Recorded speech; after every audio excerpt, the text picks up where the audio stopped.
esse GT faz parte do... Acho que é só agora que iniciou a gravação.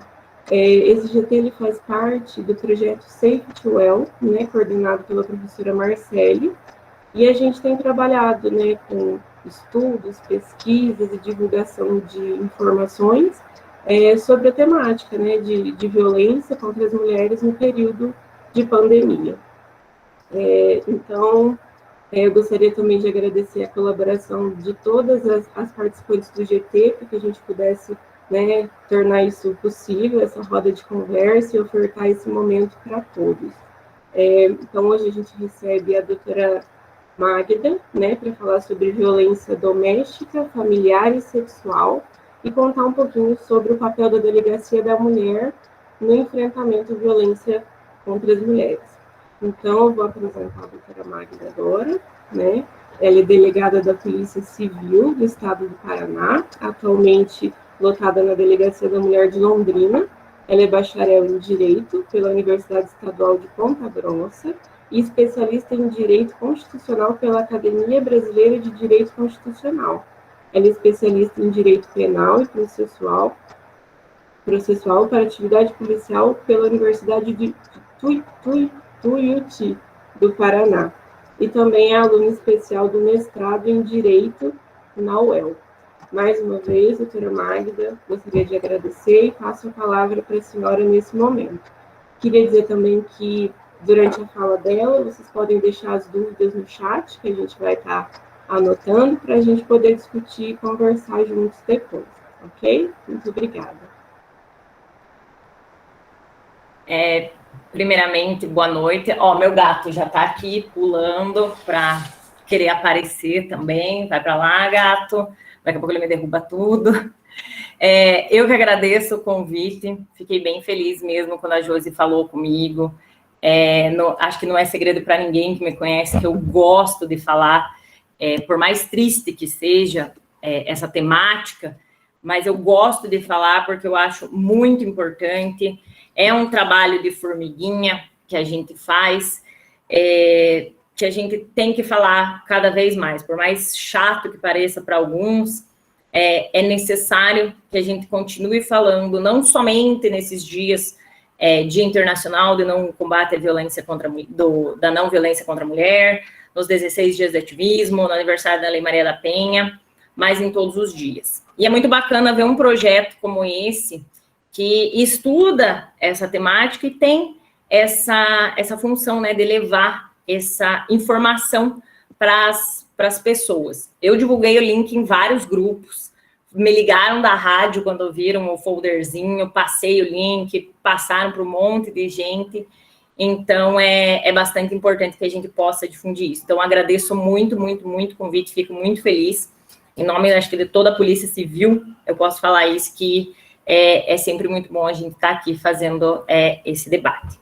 Antes de começar, quem é daquela galera que tira print da tela, tira foto, não sei o quê, não vai tirar foto quando eu estou falando, porque eu sempre saio tudo destrambelhada. Eu não sou fotogênica de forma espontânea. Tem que parar, fazer uma pose, dar um joinha, aí tira a foto. Não vamos postar eu lá feia nas redes sociais, que ninguém merece, não, gente.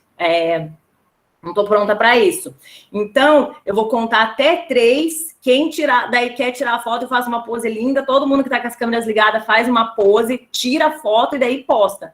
Não vai me postar a foto tudo destrambelhada lá nas redes sociais. Vamos se valorizar aqui, pessoal. Então, eu vou contar até 3. Quem está aí, ó, Giovana, a Josi, a Marcele e a Letícia estão com as câmeras ligadas. Vamos fazer uma pose bem bonita. O pessoal tira a foto, daí a gente começa, porque ninguém é obrigado a sair feio. Então, ó, 1, 2, 3. Faz a pose bonita. Todo mundo tirou a foto. Pronto, agora a gente pode começar. Bem, pessoal, como a Giovana já me apresentou, eu me chamo Magda, sou delegada aqui na cidade de Londrina. Atualmente eu estou lotada na Delegacia da Mulher aqui da nossa cidade. E nesse período de pandemia, eu até me propus, inspirada num estudo feito por uma promotora de justiça do estado de São Paulo, a doutora Valéria Scaranci, a fazer um acompanhamento sobre a situação da violência doméstica nesse período de pandemia. Então, eu vou começar a falar um pouquinho sobre isso e deixo mais para o final para falar sobre o papel da Delegacia da Mulher nessa rede de enfrentamento à violência contra a mulher. Só deixa eu perguntar, quanto tempo eu tenho? Que eu sou um papagaio, saio falando e não paro mais. Bom, a gente pensou em 30 minutos, 20 minutos, por aí. Tá hoje só tem você falando, então é tranquilo, assim, tá? Mas não, depois a gente abre para perguntas também, beleza? Não, tranquilo. É só para saber, para eu controlar aqui. Meu relógio também está adiantado, está como 8h12. Mas tudo bem. Estava lá na frente. Bem, falando sobre essa temática, é muito triste que a gente esteja chegando ao final de 2020 e a gente ainda precise reforçar que a mulher ela é um sujeito de direitos, que a mulher ela deve ser tratada como ser humano, que a gente ainda precisa estar lutando por igualdade, por liberdade, por justiça para as mulheres. Quando eu era criança, eu assistia, nem sei qual é a idade do pessoal aqui, mas eu quando era criança, eu assistia Os Jacksons. E eu achava que quando eu chegasse em 2020, eu ia ver carro voador. E cá tô eu ainda brigando por igualdade, para ser tratada como igual, para eu não ser julgada pelos meus atos. Atos que homens têm, mas quando a mulher pratica esses atos, ela é julgada. Ainda tenho medo de sair à noite com vestido, ainda tenho medo de sentar ao lado de um homem, ainda tenho medo de sair de cabelo molhado na rua porque vão me julgar. Vão falar que tá saindo do motel, como se isso fosse um problema para alguém. Mas é assim que a sociedade nos vê ainda hoje.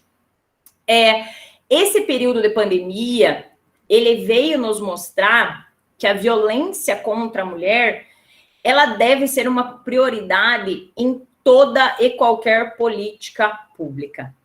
Que a temática da violência contra a mulher, ela deve ser encarada em rede. Não é somente a segurança pública que vai resolver essa problemática. Muito pelo contrário. A segurança pública é uma ponta dessa problemática da violência contra a mulher. A violência contra a mulher é um problema bastante complexo e de ordem muito mais cultural do que criminal. Então, a parte criminal, claro, vai ser apurada pela Polícia Civil, Ministério Público, posteriormente o Poder Judiciário, mas não resolve o problema. A gente busca a responsabilização do agressor, mas isso não é suficiente para mudar o quadro que a gente tem hoje, o que demonstra que isso tem que ser uma prioridade em todas as searas. Então, essa temática ela deve ser encarada em rede. Todas as instituições, todos os órgãos devem atuar de forma conjunta para que a gente consiga atingir o objetivo maior da Lei Maria da Penha, que é erradicar a violência baseada no gênero, a violência contra a mulher.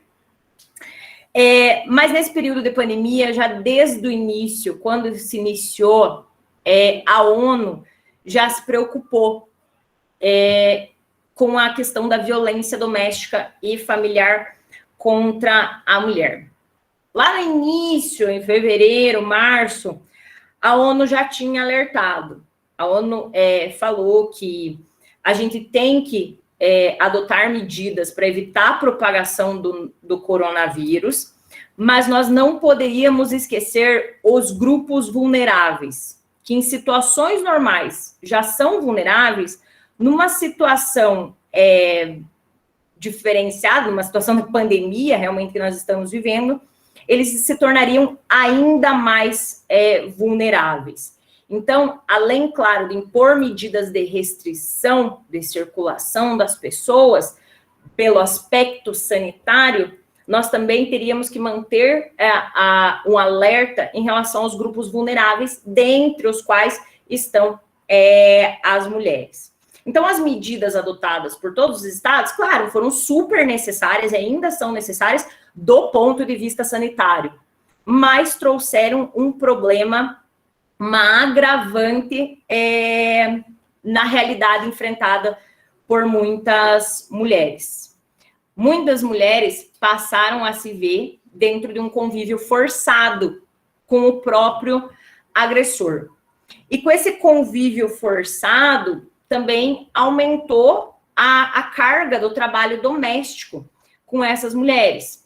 Os períodos de detenção se aumentaram, lá no início também houve um maior consumo de bebidas alcoólicas, uso de substâncias entorpecentes, o que gerou maiores momentos de tensão dentro de casa, o que desencadeou um aumento na violência contra a mulher. Muitos podem falar, o álcool foi o responsável, as substâncias ilícitas, ficar junto. Não. Isso potencializou o que já vinha acontecendo. A violência contra a mulher, ela não nasce do consumo de álcool. Não. Ela nasce do machismo existente dentro da nossa sociedade e essa colocação da mulher numa posição inferior à do homem. Quando o homem ele se sente um ser superior, que a mulher ela é sua posse, ela é sua propriedade, e ele tem o controle sobre essa mulher. Então, o consumo dessas substâncias, ela potencializa essa violência. E foi o que aconteceu.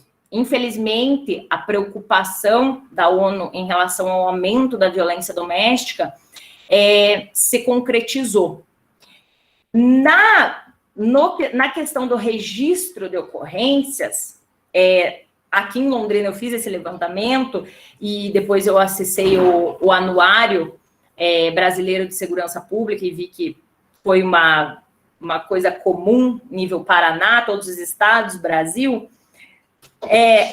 No início do período da pandemia, a gente observou uma queda no registro das ocorrências junto à Polícia Civil.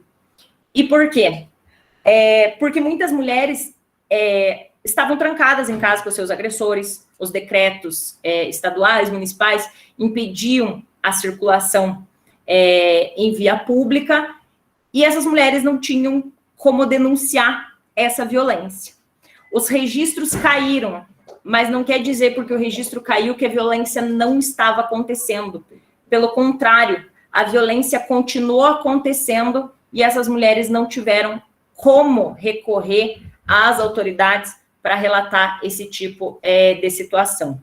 Inclusive, estando dentro de casa, nesse convívio forçado, essas mulheres elas se sentiram até mais constrangidas de sair de casa para fazer uma denúncia, porque o marido controlava, o companheiro, enfim, a pessoa ali, o agressor, controlava essa mulher. A primeira coisa que o agressor acaba retirando da mulher numa situação de violência é o celular. Ele não são poucos os casos que numa situação de violência o agressor lhe pega o celular e já faz voar contra a parede, quebra, impedindo essa mulher de pedir socorro, seja para um familiar, seja para a polícia, seja para qualquer pessoa. Então, a gente observou essa queda nos registros. Aqui em Londrina também. E uma queda até bastante considerável, se comparadas, inclusive, com os meses, os mesmos meses do ano anterior. E foi assim no Brasil inteiro. Foi por isso até que lá no início, a ONU fez uma série de recomendações no sentido de orientar os países para prevenir que a violência contra a mulher ela se agravasse nesse período. E a ONU recomendou, que houvesse um maior investimento em serviços de atendimento online, de alerta de emergência, em farmácias, em supermercados, em condomínios, que houvesse uma intensificação dos serviços para auxiliar essas mulheres que estariam, nesse momento, desamparadas. Aqui no Brasil, a gente observou que diversas campanhas foram lançadas.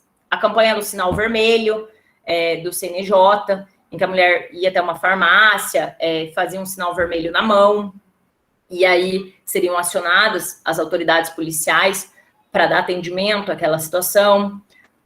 O Disque 180 foi mais divulgado, tanto que aumentou o número de denúncias através do 180 nesse período de pandemia.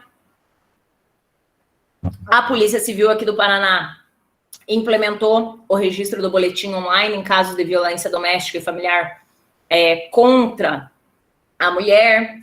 Aqui no Paraná também teve a edição da Lei 20145, que é a lei que obriga os condomínios a denunciarem situações de violência doméstica e familiar. Mas a gente viu que, mesmo com todas essas medidas, ainda não foram suficientes para impedir que a violência aumentasse nesse período. Inclusive, se a gente se comparar com outros países, França, Itália, Espanha, Uruguai e Argentina, que está lá no Anuário Brasileiro de Segurança Pública, o Brasil, dentre todas essas alternativas, o que ele fez foi investir em mais serviços online. Foi o que o Brasil realmente intensificou, fez campanha, investiu em serviços online. Mas se a gente comparar, vou até abrir aqui, a França, por exemplo, a França criou mais abrigos temporários para as vítimas, inclusive fornecendo quartos de hotéis para abrigar essas vítimas quando elas procuravam situação de risco, mulheres que precisavam sair de casa, não tinham para onde ir. A França ofereceu quartos de hotéis para essas mulheres ficarem lá nesse período.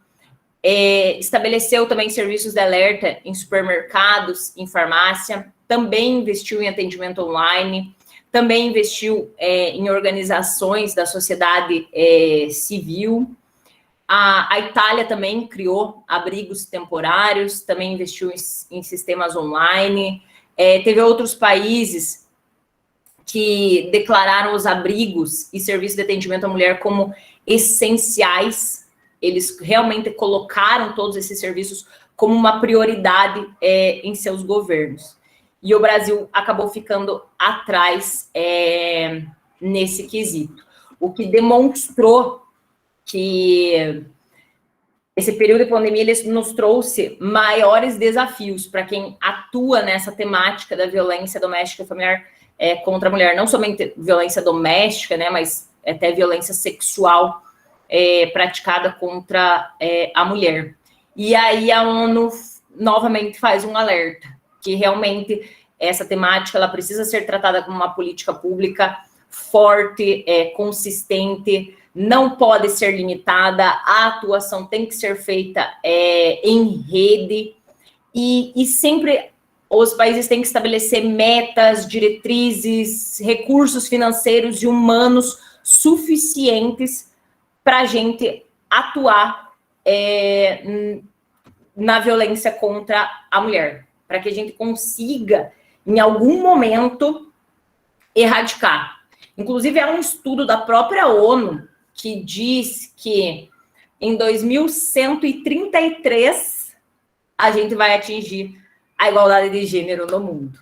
Mas quando eu acho que a gente está avançando, a gente retrocede em diversos aspectos. Eu nem vou entrar em questão de cenário nacional, porque é uma tragédia atrás da outra que foi falado por diversos líderes políticos do nosso país durante esse período, que chegaram a afirmar que a mulher apanhava porque o homem não tinha dinheiro para comprar pão, para comprar margarina, como se isso fosse, se o homem tivesse dinheiro, resolvesse a problemática da violência contra a mulher. Dentre tantas outras bobagens que foram faladas nesse período. Então, depois, quem quiser ver esses números, é só digitar Anuário Brasileiro de Segurança Pública 2020 lá no Google, que aparece todos esses números. Aliás, o que cresceu nesse primeiro semestre, todos os registros caíram, mas o número de feminicídios aumentou se comparado com o ano passado, que demonstrou que a violência ela continuou acontecendo de maneira ainda mais gravosa, ainda mais intensa, e essas mulheres elas não conseguiram pedir socorro antes de, infelizmente, a violência máxima, o crime considerado um crime de ódio, ter acontecido contra essas mulheres. Só para comparar, no ano passado, no primeiro semestre, 636 mulheres foram mortas em razão do gênero. Nesse ano, foram 648, quase 2% a mais de mulheres mortas pelos seus companheiros, ex-companheiros. Então, o que demonstra realmente que a gente precisa evoluir ainda muito para atuar muito mais na prevenção, para evitar que esse tipo de crime, que é a violência máxima contra a mulher, venha acontecer. Claro, o nosso ideal é que nenhuma violência aconteça. E aí, falando dessas formas de violência, quando a gente fala de violência contra a mulher, é muito comum que alguns pensem que a violência ela se restringe à violência física, essa que a gente consegue ver.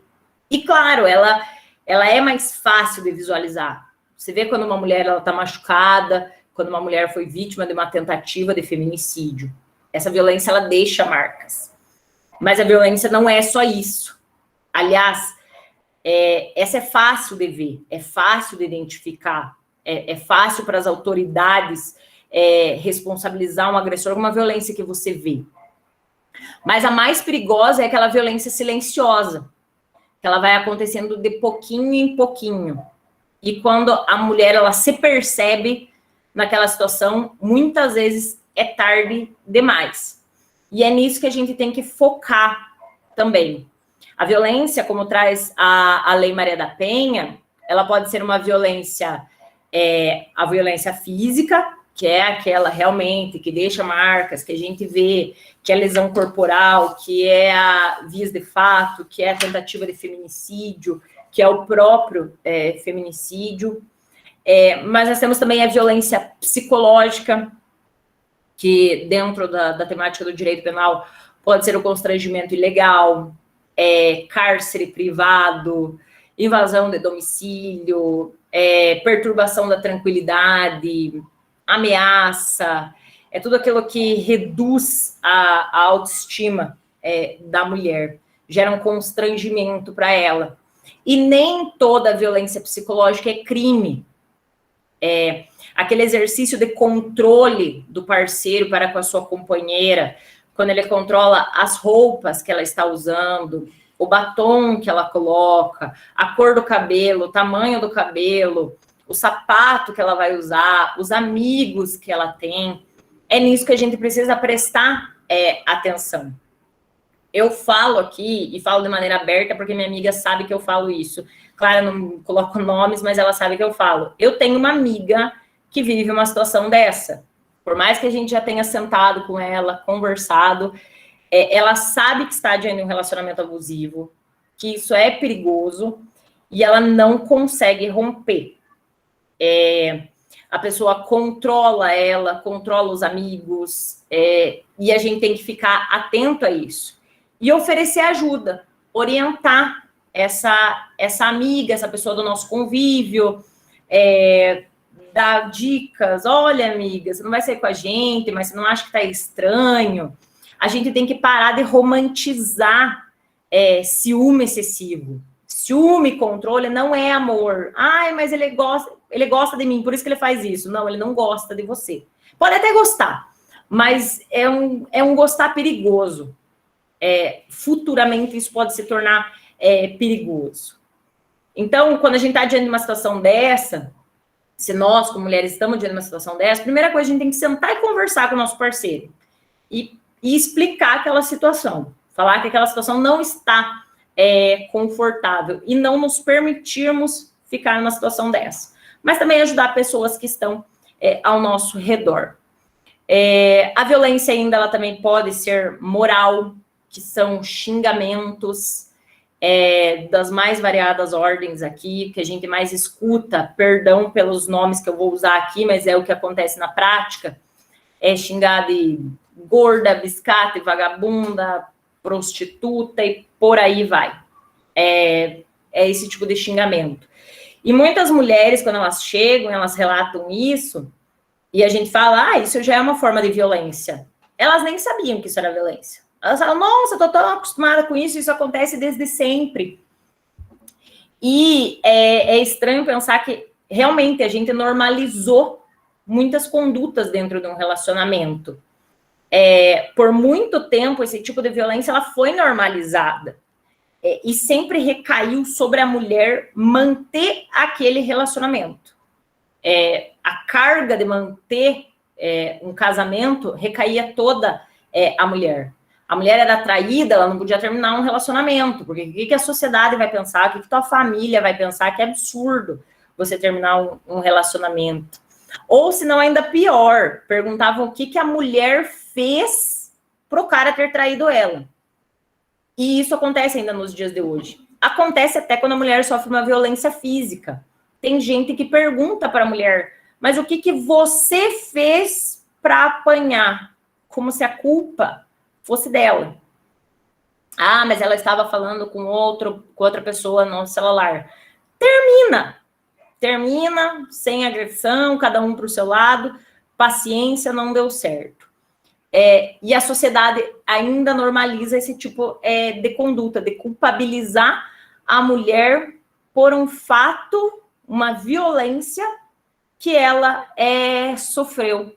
Por isso que muitas mulheres elas não se enxergam dentro de uma violência, porque a sociedade normalizou.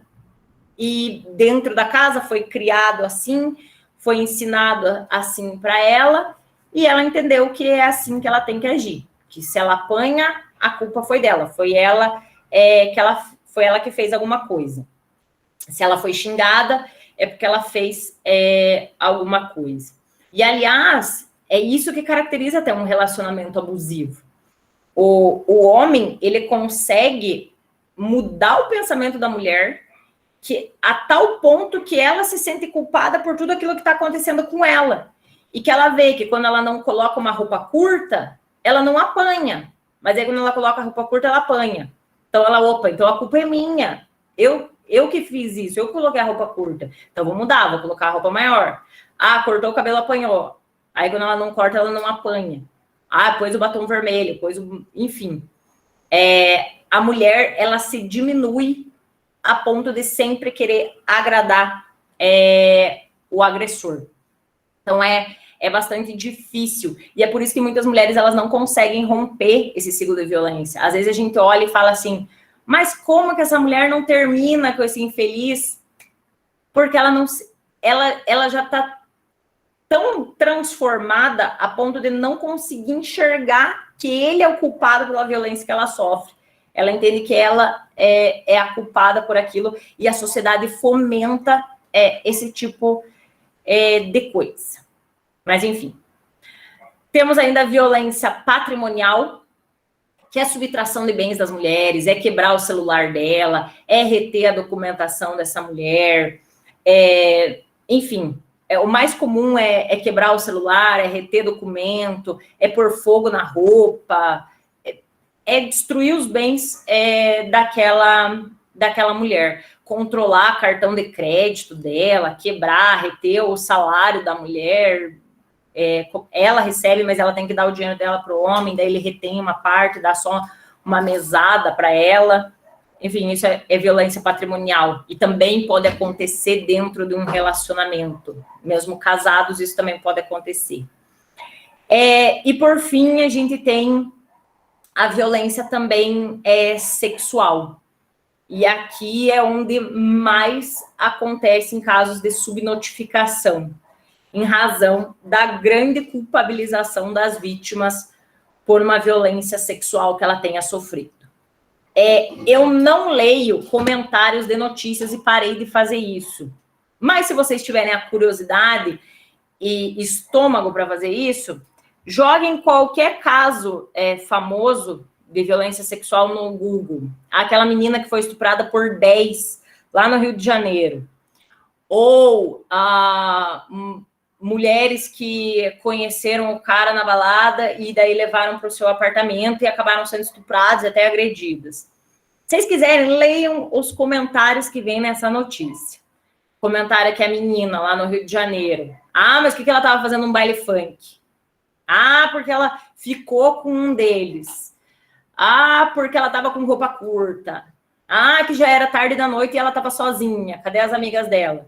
Bem, a gente nem precisa ir tão longe. Recentemente, a gente teve um caso que vazou aí na internet, viralizou, da menina lá de Santa Catarina, e todo mundo viu como que uma vítima de violência sexual é tratada no Brasil. Inclusive, quem tiver interesse, tem um livro da Ana Paula Araújo, a jornalista, que ela lançou recentemente, foi em outubro. Abuso, a cultura do estupro no Brasil. Ela entrevistou diversas vítimas de crime sexual, inclusive crianças e adolescentes. E o livro, assim, é bastante pesado, mas bastante necessário para a gente refletir sobre o que acontece no nosso país e o que a gente está fazendo para mudar isso. Porque até crianças relatando fatos que elas não entendiam que aquilo era uma violência, já nos propõe uma reflexão para começar a ter educação sexual nas escolas, para que essas crianças, em algum lugar, aprendam sobre educação sexual e saibam quando estiverem diante de uma situação de violência. Então, a violência sexual, claro, são todos os crimes contra a dignidade sexual, estupro, importunação sexual, que foi incluído recente, foi 2018, depois de vários casos de ejaculação em transporte público que estavam acontecendo, assédio sexual, mas aqui também essa violência sexual pode também acontecer, por exemplo, numa relação sexual, o homem tirar a camisinha sem o consentimento da mulher e continuar a relação sexual, impedir que ela use métodos pílulas, ou DIUs, ou pílula do dia seguinte, enfim, essa violência sexual ela pode se dar de várias formas e pode acontecer mesmo entre pessoas casadas, entre namorados, entre conviventes. Não é porque você é casado que você tem a obrigação de manter uma relação sexual. Então, ela pode acontecer. Tem muita mulher que ela acha que porque ela está casada, ela é obrigada a manter uma relação sexual. Ela nem sabe que ela pode ser vítima de estupro. Então, isso pode acontecer entre também pessoas que tenham já um relacionamento. Mas essa é a violência que mais nos propõe, assim, a pensar o que nós estamos fazendo para mudar essa realidade. Tão grave é isso que eu sempre pergunto, e deixa eu ver, temos homens aqui. Aliás, se os homens estiverem aqui na sala, eu faço uma pergunta, e se alguém quiser me responder, fique à vontade. Homem está andando sozinho na rua à noite. Pode estar com qualquer roupa, imagine o que você quiser. Ouve um barulho, olha para trás, tem um homem vindo andando atrás. Qual que é o medo que o homem tem nesse momento? Tá sozinho na rua, vê uma pessoa vindo atrás, também tá sozinha. Qual que é o medo do homem? Se algum homem quiser me responder. Nenhum quer. Mas o medo do homem é ser assaltado. Nenhum homem vai pensar, ah lá, algum respondeu, ser assaltado. Exato. Agora, mulheres, qual que é o nosso medo na mesma situação? Alguém responda. Ali responderam. Pode falar, Letícia, você ligou o microfone. Ser estuprada, sempre, sempre. Ou violada de qualquer forma, assediada, enfim, esse é o medo, sempre. Eu sempre digo, eu tenho 2 homens em casa, eu sempre digo para eles que eles desconhecem esse medo. E a gente tem esse medo em qualquer horário do dia, né? Isso é o mais assustador. Não é só à noite. Eu tenho esse medo em qualquer horário do dia, se a gente estiver muito sozinha, num lugar estranho, enfim. Sim. Doutora, a gente até quer ser assaltada, viu? Até preferia que fosse um assalto. Mas é o que eu falo. Você olha para trás assim, tomara que seja um assaltante. Sério. Na verdade, primeiro eu olho para trás e penso, tomara que seja o capeta, que se for um homem eu tô ferrada. Eu prefiro que seja o capeta. E olha que eu morro de medo, mas nessa hora eu penso assim, Deus do céu, que seja o capeta. Porque se for um homem, eu tô ferrada. E se for um homem, se ele assaltar, eu vou levantar a mão pro céu e falar, obrigada, Deus, fui só assaltada. Ufa! De resto, a gente se vira. Mas realmente a gente tem esse medo.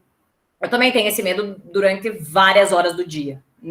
Assim, de manhã, sozinha, eu gosto de correr aqui no lago, e Londrina faz um calor senegalês, igual a Marcele estava falando, que não pegou 40 graus lá no Pará, mas aqui a gente pega essa temperatura. E eu sou de cidade que faz frio, então para mim isso aqui já é o deserto do Saara, eu tô derretendo. Mas lá no lago eu não posso ir correr de top, porque sempre vai ter um idiota para falar qualquer coisa. E vai me gerar um medo. Eu tenho medo, não sei, tem mato ali, vai que me empurram por esse mato e alguma coisa grave acontece. Então, essa violência nos propõe uma reflexão muito grande. Que essa violência, ela reflete o grau máximo do machismo, de demonstrar que o homem, ele vê a mulher como um objeto, como uma coisa, que ele acha que ele tem poder sobre o corpo da mulher e a mulher pode ser violada. E quando a mulher fala não, ela está se fazendo de difícil. Como se a gente não pudesse falar não, mas ela está se fazendo de difícil. Principalmente em festas universitárias. Eu lembro durante a faculdade que, tipo, você falava não, tá fazendo cu doce, perdão pela palavra, mas era o que você ouvia, como se você tivesse a obrigação de ficar com aquele sujeito. E as crianças, elas não nascem assim. A gente aprende isso ao longo da vida, com alguém. Seja dentro de casa, seja na escola, seja na rua, em algum lugar. Nenhuma criança nasce machista, preconceituosa, racista, homofóbica. Nenhuma criança nasce assim. É só a gente digitar vídeo de criancinha lá no YouTube, que as criancinhas não batem em mulher. Tem uns até que falam assim, não posso bater nela, ela é uma mulher. Mas em algum momento, depois da fase adulta, aprendeu em algum lugar assim. Mostrando mais uma vez que desde criança é necessário a gente trabalhar essa temática com as crianças.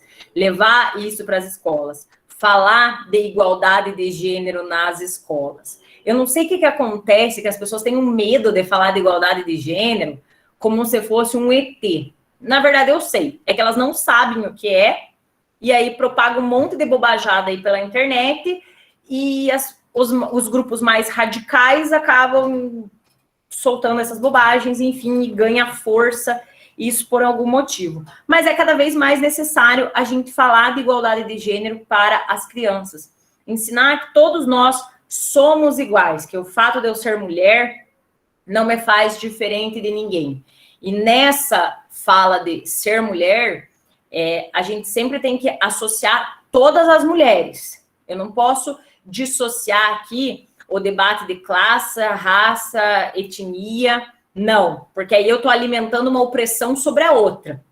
Eu tenho que abarcar todas as mulheres. O feminismo, ele é uma luta plural por todas as mulheres de maneira igual, que nós queremos ser tratadas de maneira igual, porque a sociedade, ela condena na mulher aquilo que ela tolera no homem. A mesma atitude que eu tenho, um homem tem, o homem vão achar lindo. A mulher, mas olha lá o que ela fez. Ai, que absurdo. Deus o livre numa balada, dar um beijo na boca de dois caras diferentes. Nossa Senhora, mas o cara fazer isso é o auge da vida. Pegador. E ensinam isso para as nossas crianças. Mas aí eu já estou divagando aqui demais nessa temática que eu começo a falar e não paro mais. Sobre a questão da Polícia Civil, do papel da Delegacia da Mulher dentro de toda essa seara, a Delegacia da Mulher, ela compõe a estrutura da Polícia Civil. Hoje, no Paraná, nós temos 21 delegacias da mulher, em 399 municípios. Ainda, claro, é pouco, se a gente pensar na proporção da violência contra a mulher, como ela ocorre. Mas, felizmente, o Departamento da Polícia Civil aqui do Paraná tem capacitado todos os servidores para atender essa vítima de violência doméstica, independente se ela seja atendida numa delegacia especializada ou numa delegacia de polícia comum. Isso tem sido realizado, inclusive várias delegacias, em cidades que não tem delegacia da mulher, tem salas especiais de atendimento à mulher vítima de violência para promover esse melhor acolhimento para a mulher e promover escutativa e fornecer um ambiente mais acolhedor. Mas a delegacia de polícia, ela também é responsável por promover estudo, planejamento, execução e o controle das funções de polícia judiciária com a apuração das infrações penais.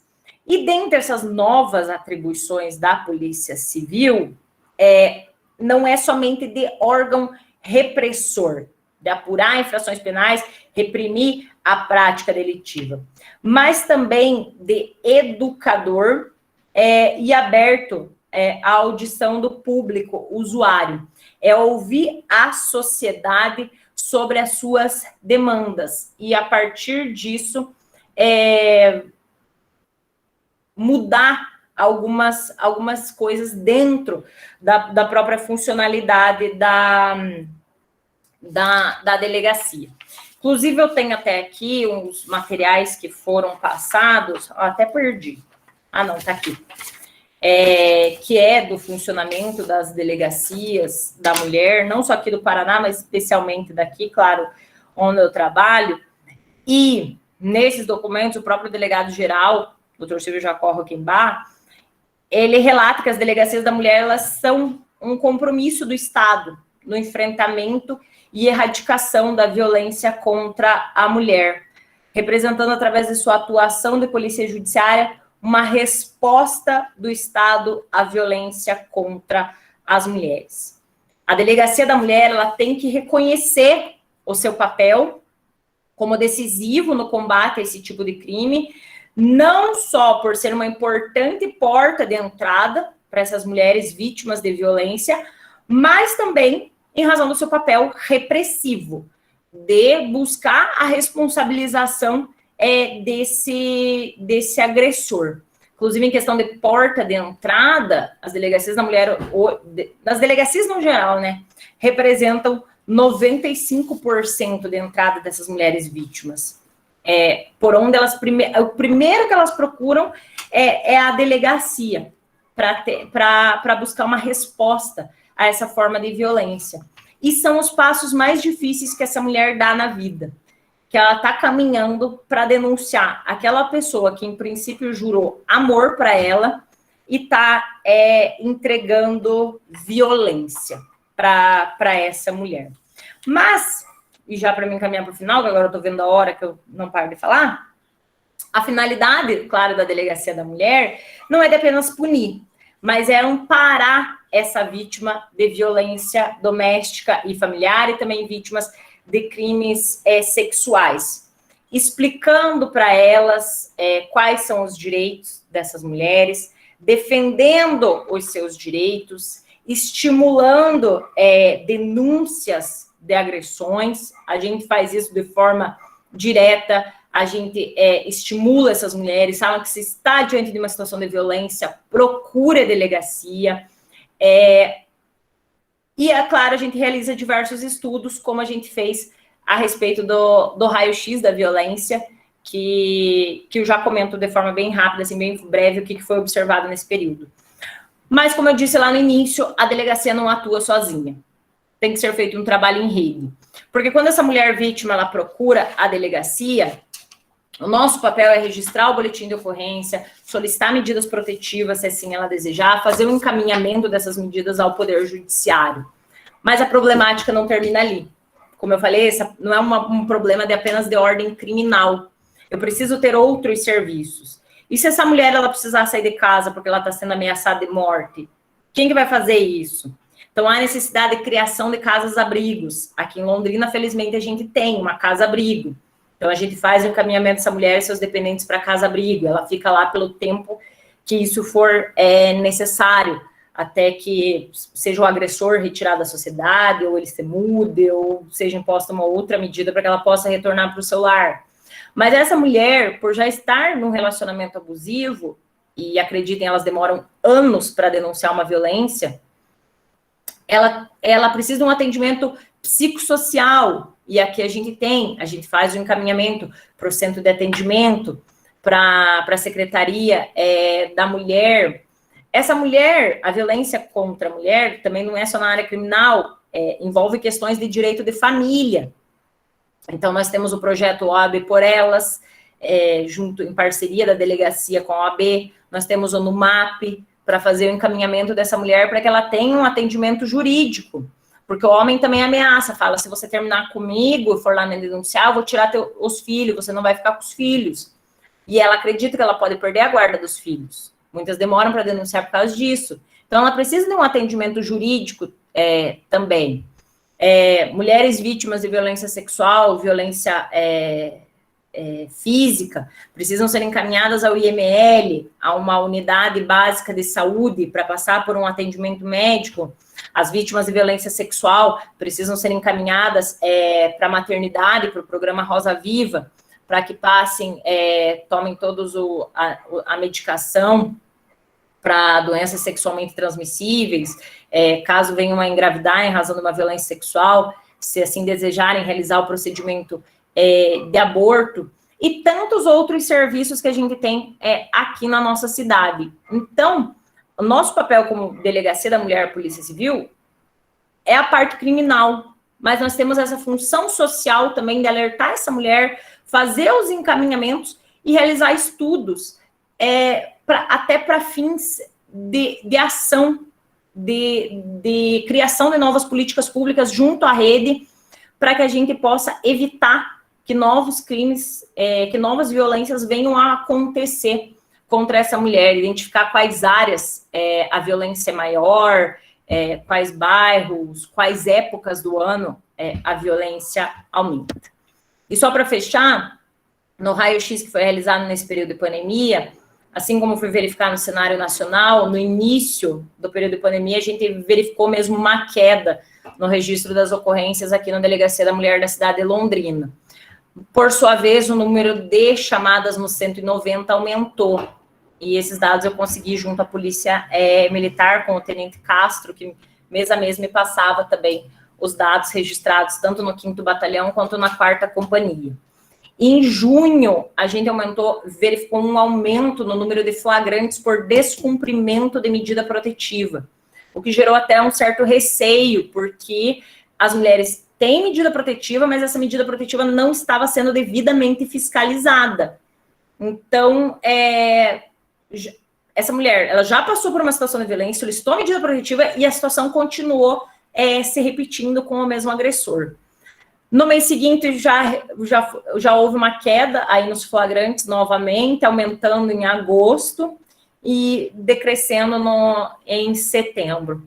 Agora, nos últimos meses, outubro, novembro, a gente ainda não fechou o mês, mas esses meses de outubro para frente, como começa a esquentar, fica muito quente, infelizmente a gente vê um aumento da violência acontecer. Isso não é só em razão do período de pandemia, nos anos anteriores a gente já observa isso, que nos meses mais quentes a violência infelizmente aumenta. E até isso, para quem gosta de criminologia, a criminologia consegue explicar isso. Mas a gente precisa continuar realizando os estudos, promovendo eventos de conscientização da sociedade, e somente assim, quem sabe, a gente atinja uma necessária mudança de cultura, que a violência contra a mulher, ela só vai acabar quando a gente conseguir mudar a nossa cultura. Deixar de lado o machismo e buscar essa igualdade tão almejada por nós mulheres, que a gente possa finalmente dizer que somos tratadas de maneira igual em todas as áreas, seja no local de trabalho, seja na rua, seja com salários iguais, em posições iguais, e que a gente possa viver de forma livre. Muitos, não sei se, quando a gente fala de feminismo, em razão de tudo que se propaga nas redes, já acha que a gente é um bando de radical que quer eliminar, sair matando todos os homens. Não, gente. Ninguém aqui é contra homem. O feminismo, ele prega essa liberdade e igualdade no direito de escolha. Eu não quero ser mais que nenhum homem. Eu quero ser igual. Eu quero ter também o direito de escolher se eu quero ou não ter filhos, se eu quero ou não casar, se eu quero ter determinada profissão, que eu possa sair na rua, sem que cada ato meu seja julgado pela sociedade. É muito difícil ser mulher. É difícil, não é fácil. Além de todos os problemas que a gente tem, ainda tem que aguentar julgamento de toda a sociedade por tudo que a gente faz. Mas, quem sabe, um dia a gente atinja isso. É um trabalho de formiguinha, como eu falei lá no início. Se uma pessoa daqui sair tocada por tudo isso que eu falei, parece que eu estou pregando aqui a palavra, eu já fico bastante feliz. E a partir daqui a gente faz multiplicadores. Um daqui fala para outro, e fala para outro, e fala para outro, e assim a gente vai tornando esse mundo um lugar melhor. Mais uma vez, perdão pelo o excesso do tempo, que eu falo demais, e às vezes eu divago, fico divagando aqui na minha mente. Agradeço o convite, de verdade, e fico à disposição aqui para qualquer pergunta, para ficar falando, para falar bobajada, enfim, estou à disposição aqui. Obrigada. Doutora Magda, acho que nós que agradecemos, né, todos que estão aqui, acho que sua fala é muito potente e com certeza mobilizou diversas pessoas, né, porque no chat as pessoas se sentiram confortáveis até para relatarem, né, experiências pessoais, acho isso muito importante. Gostei muito, né, particularmente falando desses pontos que a senhora toca, né, que são muito sensíveis a nós, enquanto sociedade, e não só nesse período de pandemia, né, nesse momento que a gente está vivendo, mas esse processo histórico, cultural, né, que faz parte de todos nós.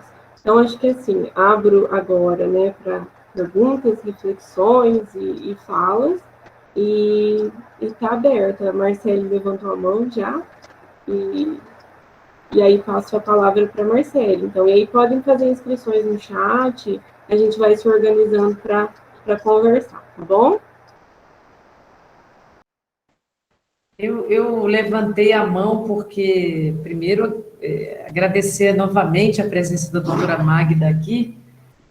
Acho que é muito importante ouvir a fala de uma delegada, né, de alguém da segurança pública, porque nós somos aqui um coletivo hegemonicamente da área da saúde.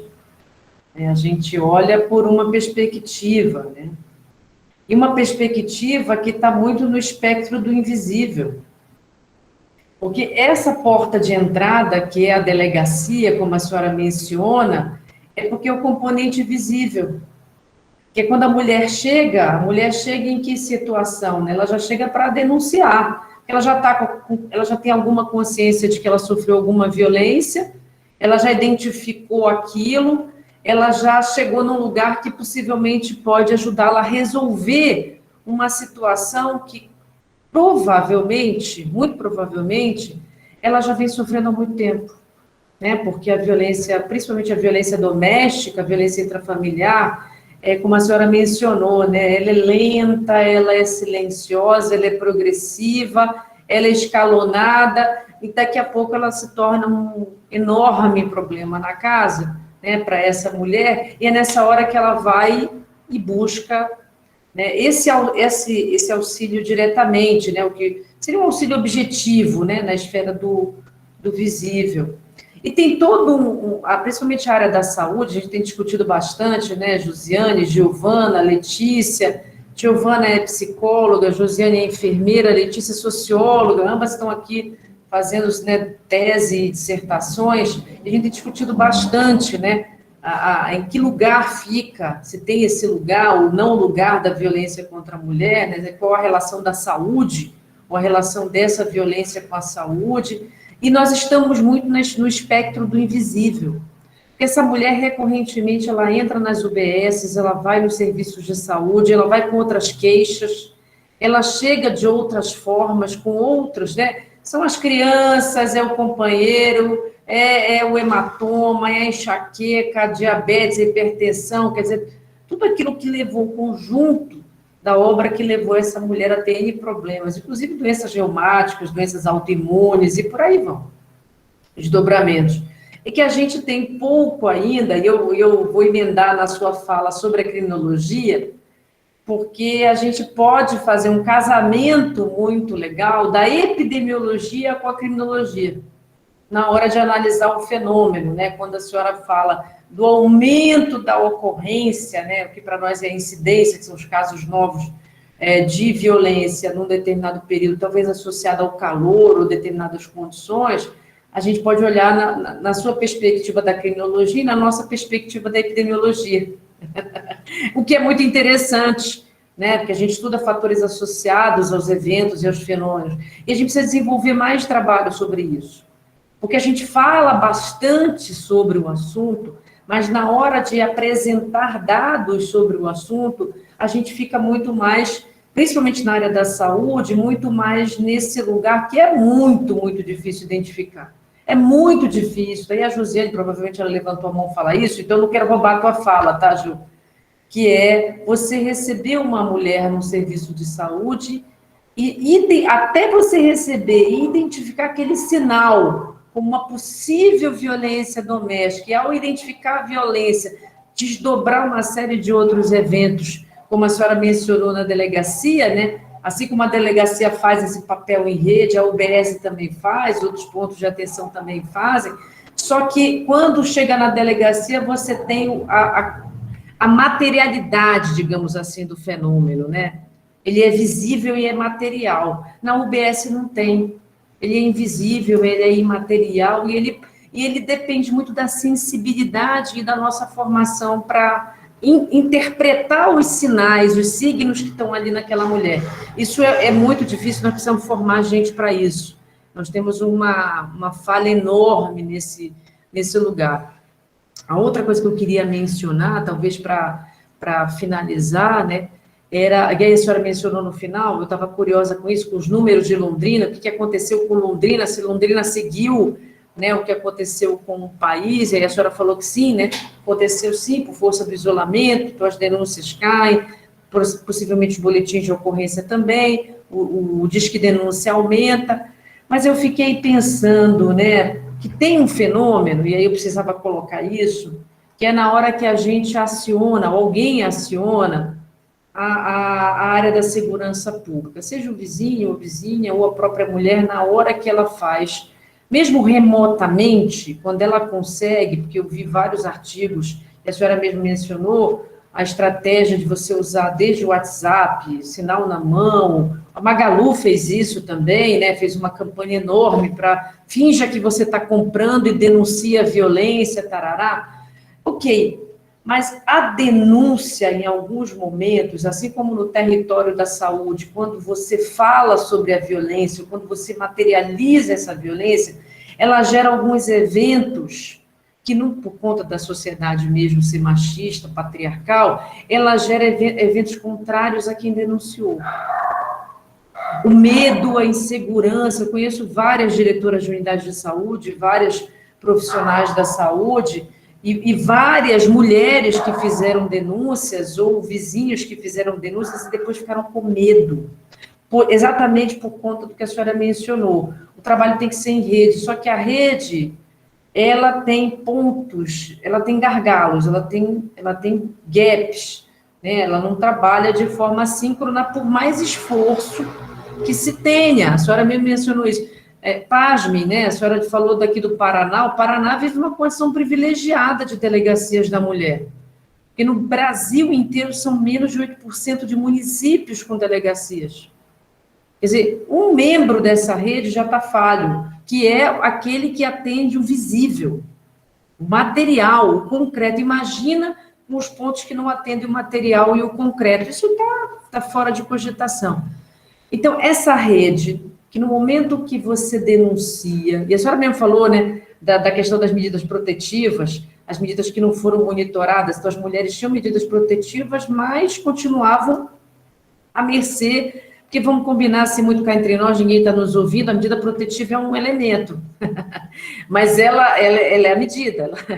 Ela não, honestamente, ela assegura muito pouco. Para quem já teve uma medida protetiva, ou para quem já vivenciou esse episódio, isso depende muito mais do efeito que isso causa no agressor, ou na agressora, ou na pessoa, do que necessariamente da rede, né, que se cria em torno dessa mulher que tem uma medida protetiva, né? E tem os dedos que apontam contra ela.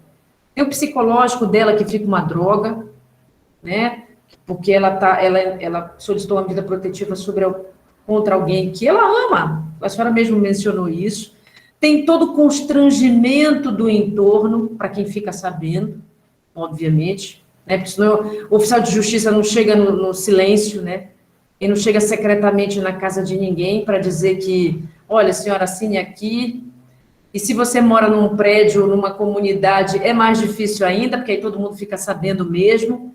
E deveria saber, as pessoas deveriam saber, porque na verdade você não é uma criminosa, na verdade é o outro que está te agredindo. E aí eu vou fazer um link para fechar com a história da Mariana Ferrer, que para mim é um sintoma é um dos sintomas, revela um dos sintomas dessa sociedade. Quer dizer, você sai de vítima a ré. Quer dizer, quem denuncia, né, quem expõe a violência, passa a ter medo, O entorno de quem denuncia passa a ter medo. Você tem, né, os sobreviventes da violência que passam a ter medo. E você tem toda uma situação que aconteceu muito recentemente, que coloca nas mulheres essa sensação geral. É claro que teve uma mídia, e foi bom ter mídia nesse caso, porque aí você começa a perceber a situação terrível que aquela menina foi colocada, ela foi exposta, porque ela não foi protegida em nenhum momento, e você, não é só o julgamento da menina que foi estuprada na rua, que diz assim, ela era prostituta, ela mereceu, ou os 10 homens que estupraram lá no funk, né? Não, ela estava de minissaia, ela pediu e tal. Não, você tem as instituições violentando. Quer dizer, aí eu queria, talvez, não sei se estou fazendo muita colocação, e aí eu sei que a hora está adiantada, mas são coisas que eu fico pensando, né? Claro que a delegacia não vai resolver isso, e sua segurança pública não vai resolver isso, como a senhora falou, é estrutural, e a gente tem que quebrar essas estruturas da sociedade, e quebrar as estruturas da sociedade tem a ver com a senhora falando, né, as jovens falando, os coletivos se organizando, né, as mulheres se mobilizando, todas as mulheres se mobilizando nesse sentido, e denunciando, e transformando, e tornando visíveis casos que não são visíveis, e aproveitar aqueles que se tornam visíveis para servir como exemplo. Porque esse medo de quem denuncia, esse medo da exposição e do constrangimento é real, doutora. Infelizmente, para a mulher chegar na delegacia, a senhora deve saber disso, né? Para ela chegar e pisar e estar na sua frente, denunciando a violência que ela sofreu, ela passou por N processos internos e vai sofrer depois. E vai sofrendo depois. Quando ela registra o boletim de ocorrência, que vem todas as diligências que vão acontecer no momento seguinte. Então, me perdoe se eu falei demais, mas eu precisava, talvez, fazer essas colocações, doutora Magda. Muito obrigada. Eu acho que a gente pode passar para a Jo e depois para a Letícia, e aí a doutora Magda faz os apontamentos dela. Pode ser? Jo, palavra.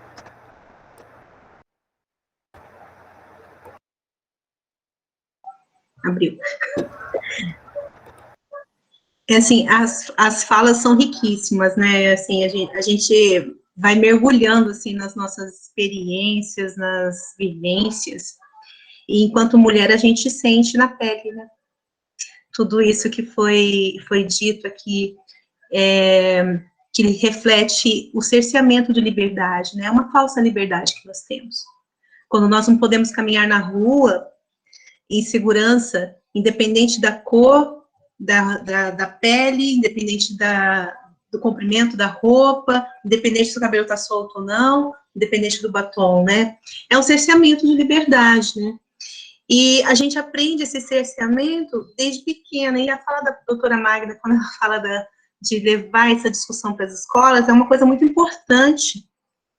Porque quando a gente pensa que nós temos filhos, nós precisamos pensar que nós precisamos educar uma criança, uma pessoa, para fugir do padrão machista e patriarcal que nós temos na nossa sociedade. Isso, para qualquer mulher, isso é fundamental, porque é mudar as bases. Mas quando a gente consegue reproduzir isso para uma comunidade, né, de estudantes, de crianças, um número maior de crianças, a gente consegue atingir esse público, nossa, que maravilha! Porque a gente começa a plantar essa sementinha de mudança, de reconstrução de uma cultura, desde lá dos primórdios do aprendizado, né? Então, é muito mais fácil mudar essa mentalidade, moldar, né? Moldar essa mentalidade para essa cultura não patriarcal e não machista, do que pegar uma sociedade toda formada com esses conceitos, né, brutos aí, que não consegue se lapidar, né? Então, acho que esse ponto que a doutora tocou foi fundamental, assim. Então, essa violência, ela continua sendo reproduzida porque nós não conseguimos chegar na base.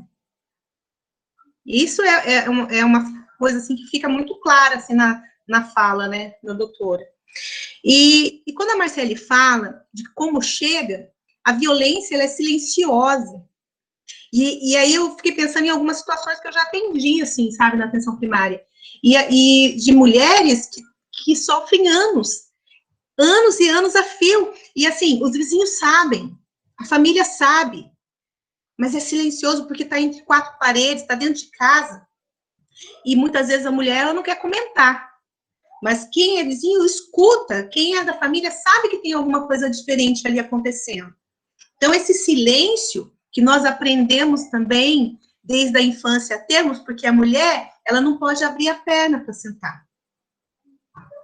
Porque a mulher tem que saber sentar de saia. Porque a mulher tem que estar com o cabelo preso para fazer a comida.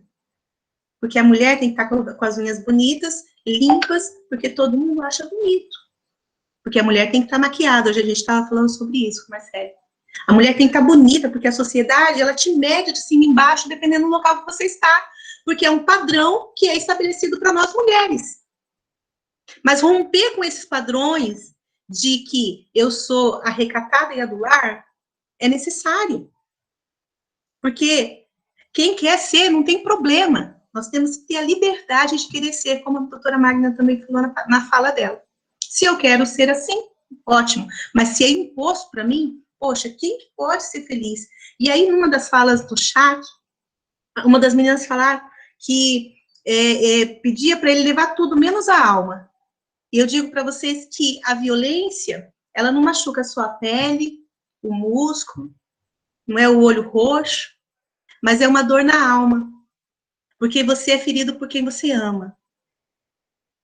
A violência doméstica, ela traz essa marca, sabe? De ser ferido por alguém que você depositou uma confiança. E talvez por isso também seja tão difícil chegar a essa denúncia. E a gente vê tantos casos extremos. E diante disso, eu quero já deixar o agradecimento para a doutora Magda, e queria que ela falasse desse trabalho em rede. Como que se dá essa articulação? Né? Quais são as potencialidades desse trabalho? Se há limitações nesse trabalho? Eu gostaria que ela falasse um pouco sobre isso para nós também. Obrigada, Jo. Letícia, pode falar. Bom, eu queria registrar, assim, que é sempre um prazer ouvir a doutora Magda falar. Eu lembro a primeira vez que eu ouvi, ano passado, na Associação Médica de Londrina, que eu fiquei muito impressionada, porque eu atuei 5 anos e meio, doutora, como socióloga no Ministério da Justiça, e eu participava em Curitiba das reuniões do Gabinete de Gestão Integrada, Segurança Pública, e eu sentava numa mesa com 30 pessoas, e tirando as secretárias da Defesa Social, eu era a única mulher. Então, é um movimento muito interessante ver muitas delegadas, né, porque a gente vê na TV, quando tem um crime de grande repercussão, delegadas jovens, apesar da senhora dizer que assistiu os Jetsons, é jovem, e com tanta clareza, assim, porque sempre que eu te ouço falar, é com muita clareza, assim, uma delegada feminista, né, e assim, com muita clareza sobre o seu papel, e mais do que sobre o seu papel, assim, sobre toda a repercussão da violência contra a mulher, sobre as questões sociais que envolvem essa violência. Então, isso, eu acho que, diante de tudo que a gente está vivendo, pelo menos para mim, dá um sentimento, assim, de esperança mesmo, sabe? De saber que, pelo menos, em uma instituição tão importante como a Delegacia da Mulher, tem alguém à frente que tem essa clareza, que tem essa preocupação, que tem essa consciência, e isso traz, assim, um alívio, porque a gente sabe, e aí a minha questão vem um pouco nesse sentido, assim, de retomar a sua fala numa questão importante. Outro dia eu estava participando de uma outra live e falando, assim, do quão importante seria se a gente tivesse uma política integral de atendimento à mulher em situação de violência, mas o último plano de enfrentamento à violência contra a mulher que a gente tem notícia no governo federal foi no governo Dilma, que não chegou a ser implementado por conta do golpe, né, do processo de impeachment, para quem quiser chamar assim. E aí, a gente tem um governo, no momento, que não tem essa questão em pauta, né, porque coloca com grande dificuldade, assim, um enfrentamento muito grande da questão da educação sexual, né, nas escolas, coloca com grande dificuldade, né, a gente sabe que está fazendo uma divulgação do 180, mas eu vi isso hoje à tarde, ainda bem que eu não vi isso ontem, porque ia ficar muito deprimida, que discutiu a divulgação do 180 numa live, com a ministra fazendo um bolo numa cozinha rosa, no dia da eliminação da violência contra a mulher. Isso foi a atitude ontem, né? Então, assim, eu queria só que retomasse, assim, ou de alguma forma dissesse, que a gente sabe que quando a gente tem um Estado, a gente não tem, na verdade, um Estado de bem-estar social, o que a gente acaba tendo é um Estado repressivo, né? Então, eu acho que sobre o seu trabalho acaba recaindo um peso ainda maior. Então, na sua escuta no cotidiano, né, o que deve acontecer é que a senhora escuta várias questões que são ligadas à desigualdade social, a questões étnico-raciais, né, que a senhora se depara com isso, né, mas que, como essas coisas não estão acontecendo, né, esses programas, aqui em Londrina também me surpreendeu muito a articulação da rede, a Casa Abrigo, o CAN, né, tem muito, a rede, eu tenho participado das reuniões da rede, a rede muito forte, né, com pessoas muito, muito comprometidas, a Sueli está aqui nos assistindo, uma pessoa extremamente comprometida, né, Sueli Galhardi, extremamente comprometida, mas no cenário nacional, nós não temos, né, um estado de bem-estar social, uma política integral. Então, sobre o seu trabalho, recai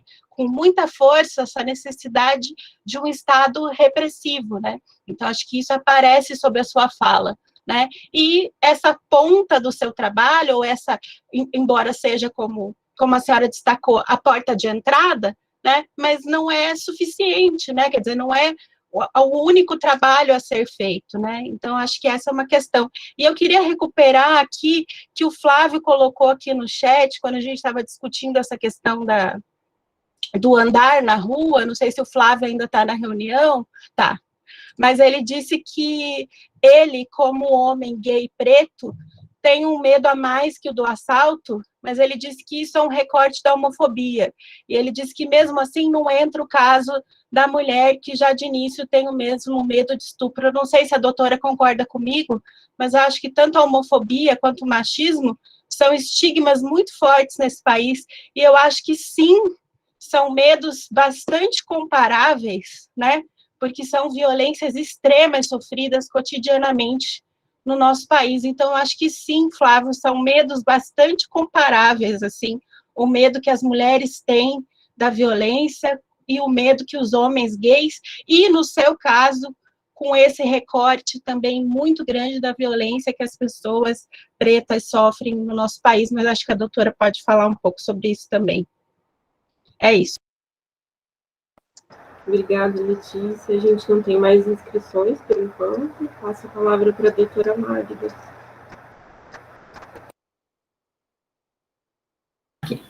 Ligou de volta. Concordo com tudo que foi falado, até agradeço os elogios, mas eu acho que eu estou fazendo o básico, assim. E falando de experiências aqui, eu vou misturando aqui o que foi falando, que eu fui anotando, enfim. De colocar como as experiências pessoais. Eu falo por mim. Eu não nasci desconstruída. Pelo contrário, eu fui criada num ambiente bastante machista. E por muito, muito, muito tempo, eu fui a menina que pensava que para ser feliz eu tinha que casar, eu tinha que ter filho, que eu me reduzi a um relacionamento. Eu passei por um relacionamento abusivo, não chegou a entrar em violências dessas previstas criminalmente, mas eu sofri outras formas de violência, a ponto de me reduzir, só perceber quando eu saí daquela situação. Eu me colocava como culpada por coisas, também ouvia assim, nossa, você engordou, ai, não fez a unha para vir me visitar, ai, nossa, isso e aquilo, e eu achava que eu não estava fazendo ainda o suficiente para agradar a pessoa, quando na verdade eu deveria agradar somente a mim. Então eu fui essa pessoa já. E antes de entrar para a Polícia Civil, eu até falava assim, meu Deus, imagina eu trabalhar numa delegacia da mulher, não consigo me imaginar, porque eu também já fui essa pessoa que fala, por que essas mulheres não terminam esse relacionamento? Que absurdo! E aí, depois que eu comecei a trabalhar, que já, assim, acho que é destino esse tipo de coisa que acontece, mas eu já vinha passando por um processo de desconstrução, mas quando eu comecei a trabalhar em Delegacia da Mulher, e a minha primeira lotação foi Maringá, que eu comecei, que foi assim, não ainda pleno, que eu acho que a gente está sempre em constante desconstrução, mas foi que eu percebi que eu mudei mesmo, que eu vi que era necessária essa mudança e que tudo que ensinam para a gente é totalmente errado nessa questão. Então, eu falei, nossa, mas aquilo... Eu tenho a opção de escolher se eu quero ser solteira. E eu sou questionada isso muito. Tenho um irmão mais novo que é casado, já vai ser pai, e eu tô aqui.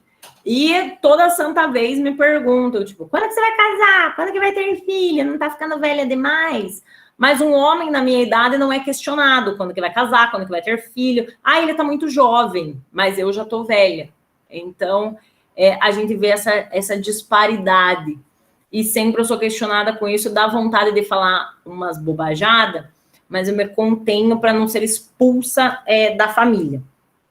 Mas às vezes a gente se perde. Então, eu já fui essa pessoa que julga outras mulheres, que já julgou outra mulher por usar uma roupa curta, que já julgou uma mulher por beijar 2, 3 na balada e não tem problema nenhum. Auge, façam isso. Que já julgou N coisas.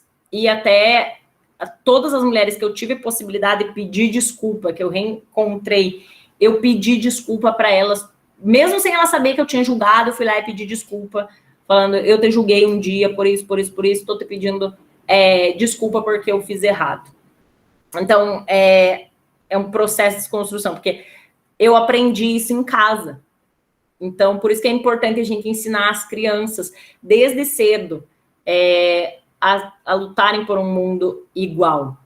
para não acontecer isso, porque realmente é difícil mudar as pessoas depois que elas já estão grandes, pode acontecer, mas realmente é bem mais difícil. E eu vejo isso, na verdade, com meu pai já mudou bastante de ouvir eu falar por aí, e falar em casa.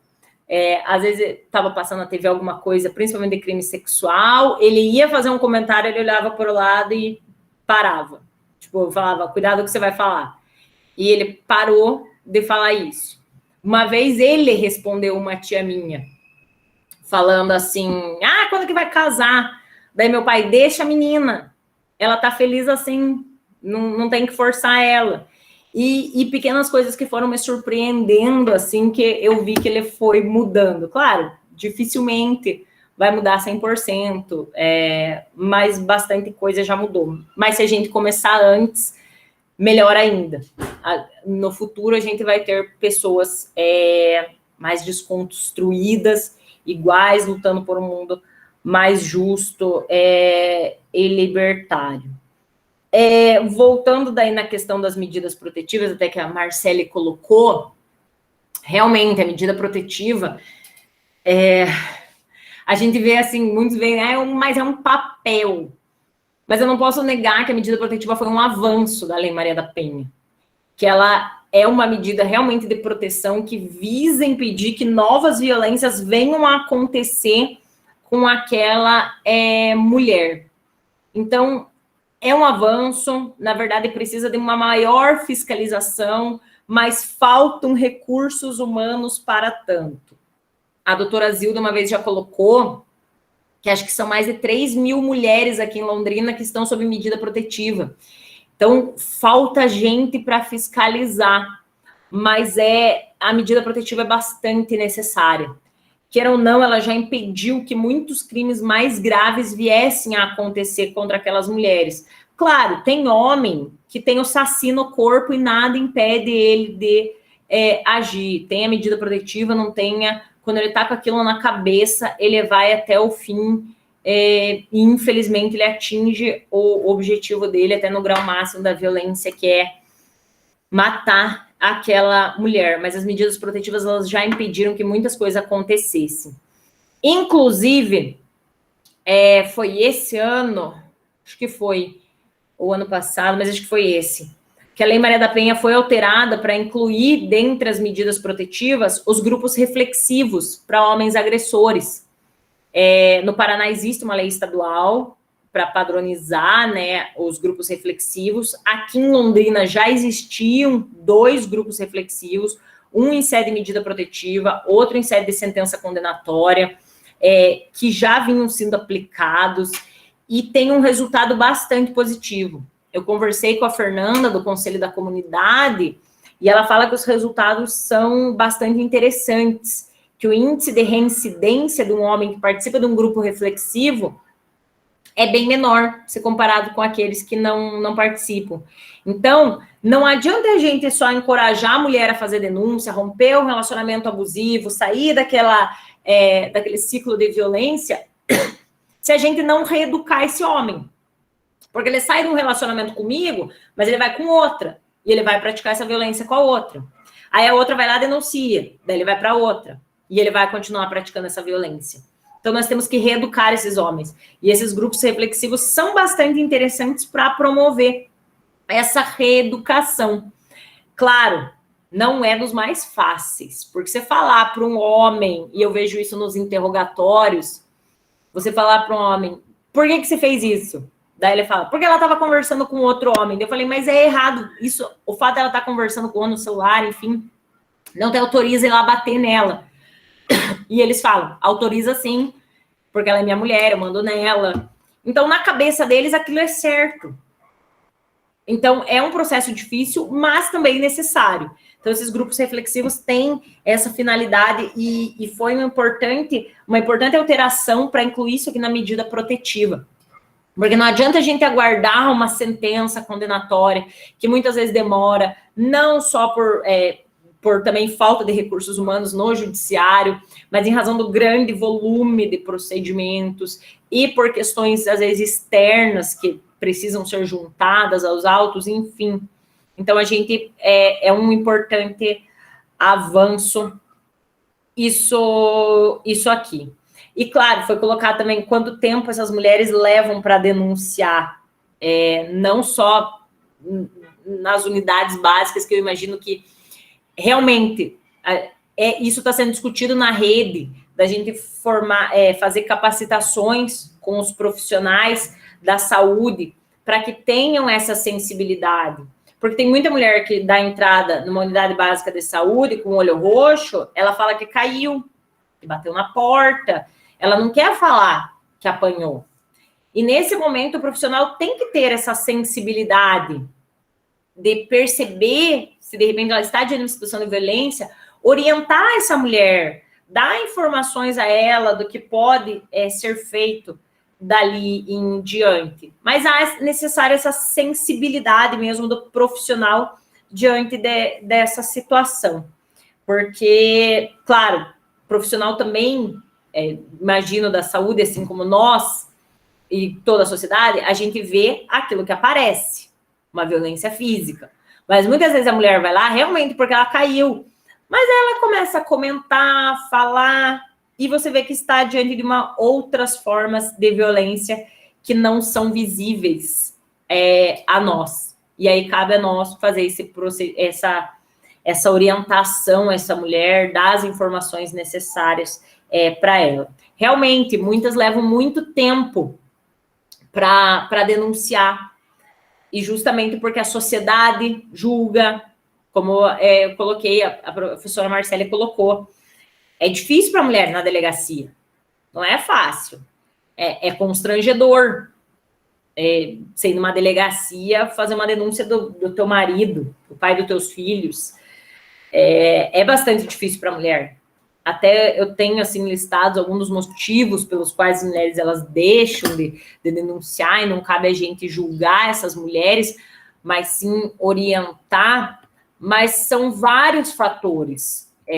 Por exemplo, ela tem essa ligação afetiva com o agressor, ela tem medo de sofrer uma violência ainda maior, ela tem vergonha dos vizinhos, dos amigos, da família, porque, como a professora Marcele colocou, o oficial de justiça vai lá, vão ver, já vão ficar aí vizinho futriqueiro, já começa a futricar para os outros, fica todo mundo olhando lá, apanhou, enfim. A mulher, ela também, claro, ela tem medo de prejudicar o agressor, porque ele muitas vezes é pai dos filhos dela, não quer que ele vá preso para os filhos não ver o pai preso, ela tem uma sensação de fracasso daquele relacionamento, o relacionamento não deu certo porque eu fracassei, eu não fiz alguma coisa. Tem também a questão da condição financeira. Muitas mulheres, elas não têm condição financeira. E aí pesa. Como é que eu vou sair de casa com 2, 3 filhos, um filho, e vou fazer o quê? Meus filhos vão passar fome. E entre sacrificar os filhos e ela mesma, a mulher se sacrifica. Eu não sou mãe, mas todo mundo que é mãe fala isso, que mãe, ela se sacrifica, né, pelo filho. Então, pesa muita coisa. E muitas mulheres, por esses motivos, levam anos para denunciar. Teve uma mulher que eu atendi uma vez, que ela estava há 28 anos com o homem, com o seu companheiro. E aí ela relatou uma situação de ameaça. Ela falou, ele fala que vai me matar, sempre. Eu falei, você já tinha procurado delegacia antes? Ela falou, não, é a primeira vez. Mas, ela falou assim, mas agora também, se ele me matar, nem me importo, porque eu já morri. Há 28 anos eu venho morrendo. E ali foi uma situação assim muito chocante para mim, porque eu falei, meu Deus, tipo, não, você não pode pensar assim, você ainda está viva, há chance de você ter uma vida, ainda recomeçar a sua vida, continuar a sua vida, ter uma vida feliz daqui em diante. Mas ela já estava totalmente acabada. Foi quando ela resolveu procurar a delegacia, que foi assim o último recurso dela, porque ela já nem se importava nem se ela morresse mais. Então, para a gente ver o quanto é triste, porque ali a sociedade não apoiava, a família não apoiava, e ela se viu sozinha, a ponto dela não ligar mais, perdesse a própria vida se o cara matasse ela, tamanha a tristeza. Então, por isso que é necessário a gente continuar falando, para que essas mulheres, quanto antes se percebam numa situação dessa, venham a denunciar, procurem ajuda para romper esse ciclo de violência, para não chegar num estado como esse, que, claro, ainda é possível recomeçar a sua vida, mas ali você vê que ela, por dentro, ela já não se importa mais com o que está acontecendo, porque tudo aquilo que ela imaginou dentro de um relacionamento aconteceu de forma bastante diversa. E aí, claro, entra esse trabalho da rede. Essa, por exemplo, é uma mulher que não só o trabalho ali da polícia, da segurança pública, mas ela também precisa de um atendimento psicossocial, passar por um atendimento psicológico. Eu não sou da área, mas que para ela é necessário, para ela entender que é possível recomeçar, que a culpa por aquela violência não foi dela. E aqui em Londrina, a Sueli está aqui nos acompanhando e faz toda a coordenação desse trabalho em rede. Londrina é modelo para outras cidades nisso. Esse ano, a gente teve bastante avanço na montagem de fluxos de encaminhamento de um órgão para o outro, para atrelar cada vez mais os serviços. A gente inclusive, já está assinado, já vai ser colocado em prática, o fluxo do transporte, que é da segurança pública, com a questão do abrigo, encaminhamento para hospitais, para o IML. Quem primeiro atender aquela vítima, já verificar se é necessário encaminhar ela para um hospital, para o IML, já para a delegacia, para fazer o registro da ocorrência, já entrar em contato com a casa-abrigo, para entrelaçar esses serviços para que eles realmente trabalhem de forma conjunta. Um outro fluxo que já está sendo montado, e está em discussão já quase nas fases finais, é o fluxo da comunicação da saúde com a delegacia. A delegacia já conseguiu, junto ao IML, que a vítima, quando ela procura a delegacia, seja a delegacia da mulher ou a delegacia de plantão, ela já saia com data agendada para o exame do IML, que daí ela não precisa sair da delegacia, ir no IML, agendar e depois voltar. A depender da gravidade, ela já vai ser atendida naquele momento. Mas senão ela já tem uma data agendada, então ela não precisa nem ela ir no IML. Ali da delegacia ela já sai com a data agendada. O próximo passo é que a gente consiga que os peritos do IML se desloquem até o hospital, se a vítima estiver internada, para fazer os exames lá. Que aí já faz todo de uma vez. Evitar dessa vítima ela ter um atendimento no hospital, dela sair, ir para o IML, porque os exames no IML, pelo menos os exames de crimes sexuais, eles são constrangedores demais para uma vítima. Nenhuma mulher gosta de passar por uma situação daquela. É constrangedor. Então, ela já está no hospital, já realiza todos os exames lá para evitar que ela faça um no hospital, outro no IML, e toda vez passar por aquela situação que para ela é constrangedora. Então, a gente tem avançado bastante nessas montagens de fluxo, justamente para entrelaçar esse serviço, para que eles atuem realmente de forma conjunta. Não para que ela venha aqui na delegacia e aí lá no CAN ela não saibam que ela já esteve aqui na delegacia. Ou que ela procure o centro de atendimento, o CAN, e eu não saiba que ela esteve lá. Então, é bastante importante esse trabalho em rede que está sendo formado. Até a Sueli colocou aqui outro fluxo que a gente está debruçada, esse fluxo de proteção das mulheres em situação de violência. Realmente, dar essa proteção necessária para essa mulher que resolveu denunciar essa violência que vinha sofrendo. Então, a gente tem avançado bastante para entrelaçar todos esses serviços que realmente a gente atue em rede, que essa mulher ela tenha amparo em todos os órgãos, todas as instituições integrantes da rede, para que ela se sinta encorajada e não tenha medo de procurar a denunciar, não tenha medo de procurar nenhum serviço. Quando ela der entrada no serviço, ela já vai ser encaminhada para todos os demais. Só para finalizar aqui, voltando na questão ali até das crianças que a gente falou, tem um livro também da Chimamanda, que é Como Criar Crianças Feministas. E não somente a gente não deve educar apenas as meninas, a gente tem que educar também os meninos. A gente fala muito de menina, menina, menina, menina, mas a gente também tem que educar os meninos. É claro, falar para as meninas que ela tem o direito de ser o que ela quiser. Não falar assim, a gente realmente é educada, sentar de perna fechada, não pode falar bobajada, não pode tomar uma cerveja, não pode falar um palavrão, que absurdo, quem que vai querer uma mulher assim? Nem quero, se a pessoa não me quiser assim, também nem quero que queira. E para ensinar que a mulher, ela pode, tipo, a mulher pode ir numa festa, dançar lá, ir no baile funk, e isso não vai tornar ela menos profissional no trabalho dela, menos competente naquilo que ela faz. Mas a gente tem que ensinar os homens isso. Aliás, o feminismo, estava até vendo um videozinho aqui de uma juíza do Rio de Janeiro, a Maria Consentina, ela posta vários videozinhos sobre isso, que os homens também precisam do feminismo, porque eles têm também direito de dizer quando eles não querem uma mulher. Isso não vai fazer você menos homem que ninguém. Ai, que absurdo um homem falar que não quer uma mulher. Ai, nossa, não pode falar isso, porque senão a masculinidade hétero vai ser abalada.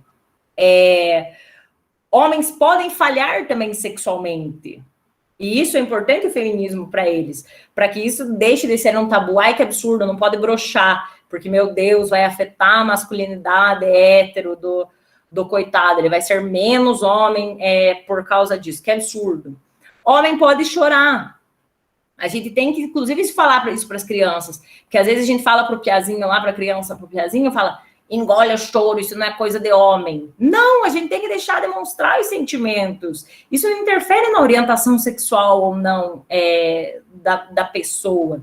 Então, o feminismo também é importante para os homens para isso, para que eles deixem também de ser vítimas desse patriarcado, que eles tenham que criar um estereótipo aqui na sociedade, de demonstrar serem, nós somos os provedores, eu sou intocável. Aliás, uma coisa que um dia que eu quero que vendam é a autoestima do homem hétero. Se puder um dia vender em pílula, é o que eu quero tomar, porque o bicho para ter uma autoestima elevadíssima, assim, absurda. Então, o feminismo é importante para eles, para isso também, para demonstrar que eles podem chorar, podem broxar, pode falar que não quer uma mulher, que não está afim, e ninguém vai te julgar por isso. E eu acho que, se eu esqueci de alguma pergunta, me lembrem, porque daí, de novo, eu vou divagando aqui, falando minhas bobajadas. Só para complementar, doutora, meu filho tem 14 anos, e aí um amiguinho da escola colocou um brinco, e eu vi no Instagram, e daí eu saí correndo, fui no quarto dele, eu falei, nada de masculinidade tóxica, nada de ir lá e falar qualquer coisa, por favor, que estamos numa casa feminista e você tem uma criação feminista, porque o tempo todo eles são cobrados, né, e qualquer coisa abala essa masculinidade. Então, e tem um documentário da ONU, Mulheres, que é muito interessante sobre isso, que você estava falando nesse momento, doutora, que é Precisamos Falar com os Homens, uma jornada pela igualdade de gênero, que é exatamente sobre isso, que fala sobre o peso do machismo sobre os homens, que é um olhar interessante também, né? Uma outra perspectiva, só para complementar. Beleza, obrigada, Lê. Mais uma vez, obrigada, doutora. Eu sei que a hora está adiantada. Sim. Eu não tinha visto a Sueli aqui. Sueli, beijo para você. Eu acho o trabalho de Londrina realmente fantástico. Imagino que é enxugar gelo, né? Porque a gente, quando trabalha isoladamente, principalmente quando a gente pensa naquela estatística, né, que acabamos de falar, e a doutora Magda até falou do Paraná com uma situação privilegiada, mas se você tem num país com quase 6 mil municípios, menos de 8% com delegacias da mulher, né, e mesmo que você só tenha delegacia, você está enxugando gelo, né? Você tenta resolver o problema parcialmente. E é muito legal, alguém falou isso aqui, acho que foi a Letícia, né? Eu saí desarvoradamente, eu sou que nem a doutora Magda, saio desarvoradamente falando e vou atropelando as coisas. Mas porque a gente está tão na intimidade falando, que é saudar, não tem espaço, talvez, mais predominantemente masculino do que a segurança pública. né? Imagino o que é o cotidiano de uma delegada, né, que lida com violência contra a mulher, uma violência imposta pelo sexismo, pelo patriarcado, pelas relações desiguais entre homens e mulheres, e o que significa isso, né? Você deve ouvir todo tipo de coisa, desde os agressores que entram na delegacia, que você vai ter que se referir a eles, se reportar como autoridade, obviamente, até outros colegas, né? Porque eu já ouvi do outro lado, já ouvi o Ronaldo comentando, né? E como promotor, quando ele fala algumas coisas, já ouvi comentários, por exemplo, de militares, né? Dos guardas comentando quando eles vão fazer uma abordagem, deixa de ser assim, tu não é homem. Tem o outro lado, né? Do comentário, quando os homens trabalham e o tipo de assédio que eles sofrem quando eles trabalham com esse tema. E a mulher delegada? O que acontece com a mulher delegada, né? Eu sei que a gente está na hora avançada, mas só para talvez botar cereja nesse bolo, saudando as mulheres que participam dessa luta. Eu sei que tem que ter uma mulher delegada, isso é uma prerrogativa da Delegacia da Mulher, que imagina nós chegarmos numa delegacia violentadas por homens e serem atendidas por homens, embora eu já tenha passado por isso.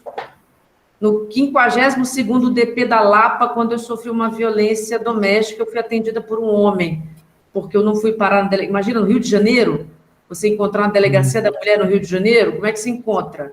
Você está na Lapa, sofre uma violência, acha como? Ainda bem que nós temos em Londrina essa rede, né? Não é como no Rio de Janeiro. Mas isso talvez fica para um outro episódio, doutora Magda, da série. Vamos te chamar para outros momentos, é claro.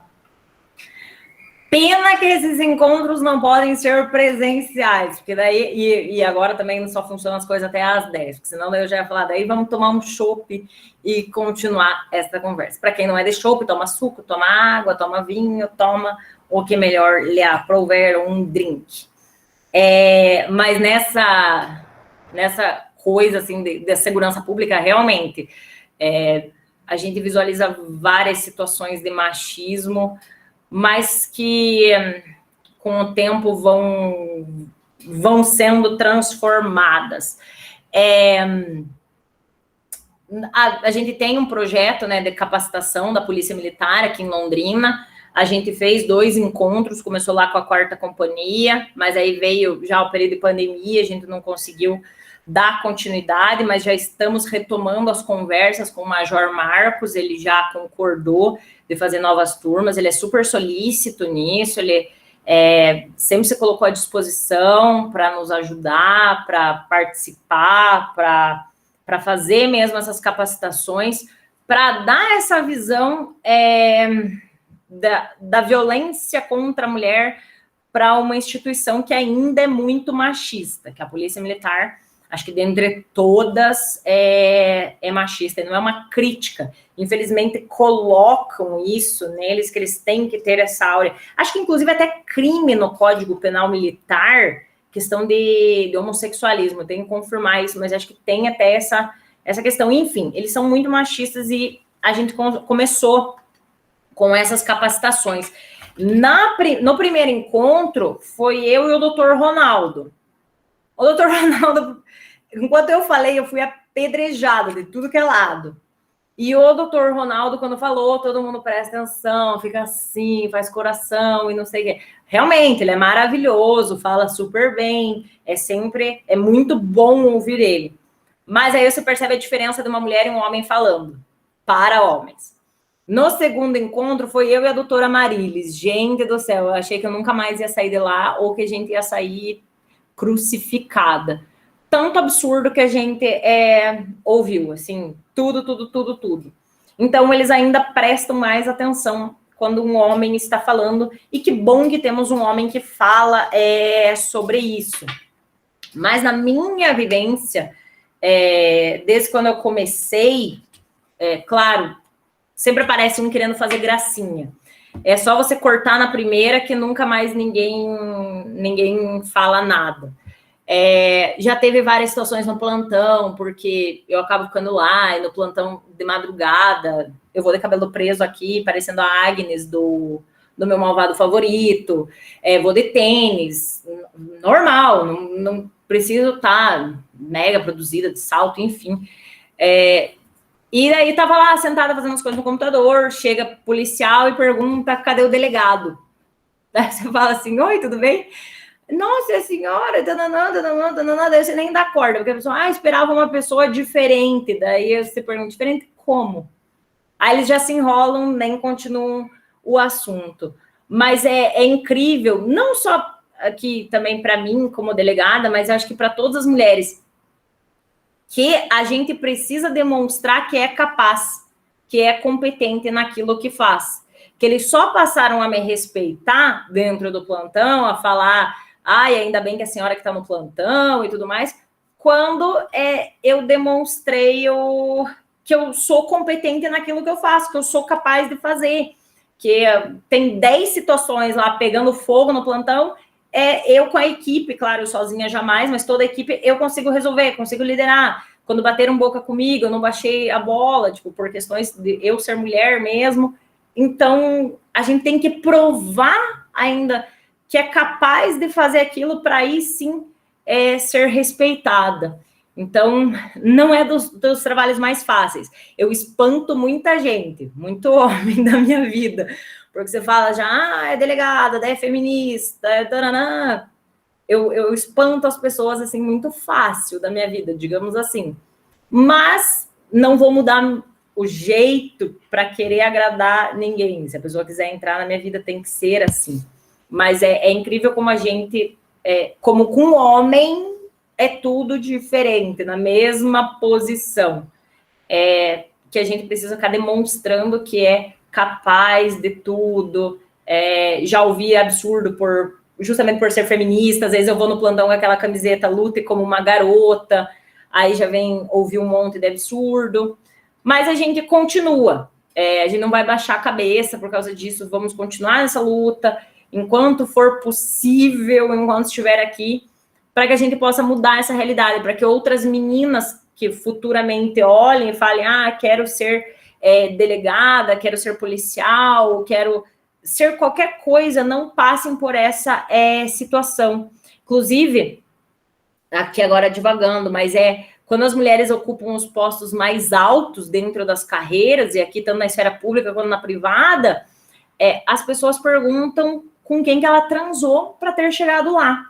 Então, essa realidade tem que mudar, que a mulher é capaz de atingir os postos mais altos dentro de qualquer carreira sem ter transado com ninguém, não é preciso fazer isso. A gente é capaz de atingir tudo isso, e a gente não pode baixar a cabeça quando alguém fala o contrário. A gente tem que questionar e tem que mostrar que nós somos capazes de fazer qualquer coisa que um homem também faz. E às vezes mais. Certo. Acho que, infelizmente, a gente tem que caminhar para o encerramento, né? Mas dava para ficar aqui horas e horas, né?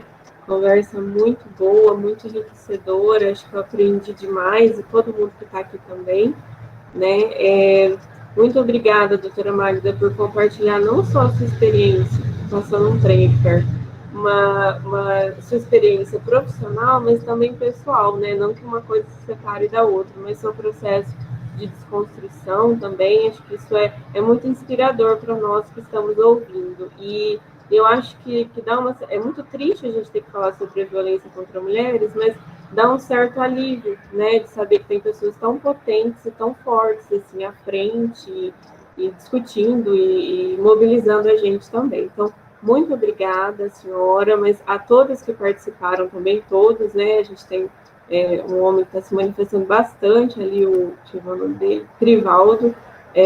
Todas as contribuições, reflexões, as pessoas conseguiram expor, né, relatos muito pessoais. Eu acho que isso foi extremamente significativo para todos nós que participamos. Então, fica meu muito obrigada, doutora Magda, e a todos que estão aqui mais uma vez, e que a gente possa repetir esses momentos, né, várias e várias vezes, quem sabe presencialmente um dia, né, mas é isso, sou muito feliz e muito, muito, muito obrigada. É isso. Boa noite a todos. Boa noite, pessoal, e obrigada mais uma vez. Não postem foto feia. Então, faça a contagem. Foto do tchau.